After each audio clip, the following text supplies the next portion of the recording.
Sanibonani bafowethu, siyanibingelela. Kusekuseni ke lapha kusentabeni, ngithe nje angiphume namhlanje kuseni ngiyothandaza entabeni. Zokhuleka ke lapha nani nina nikhohlwa amaphupho balandeli bami. Ngizoninika kakhulu umkhuleko, ngizonipha umkhuleko, uNkulunkulu angisize amaphupho abuye ngoba iphupho liyisibuko sempilo yakho. Ila khona uzibuka khona ngempilo yakho ngaphandle kokuthi uze uprofethwe. Iphupho liyakhona ukukutshela ukuthi konakele kuphi ngempilo yakho. Njengoba ngilapha-ke ngizokhulekela bona abantu ukuthi-ke uNkulunkulu abasize ey'ntweni abaziphuphayo. Lapha-ke kunephupho engifuna ukulichaza la khona uphupha uwasha amazinyo. Ukuphupha-ke ugeza amazinyo, lelo yiphupho elisimbolizer i-cleansing.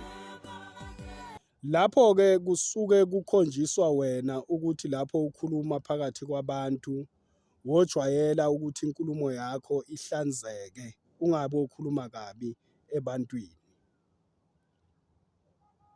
Abantu-ke abaphile abantu. Kulo hambo-ke lobizo kulabo abaphupha amaphupho anobizo noma kulabo abaphupha amaphupho akhombisa ukuthi bona banekholini. Akuphelwa-ke amandla kulo hambo, kuyathandazwa, kuyakhulekwa, isimo sisihle kukhulekwe isimo sisibi. Abantu-ke abaphile abantu, ngiyabonga.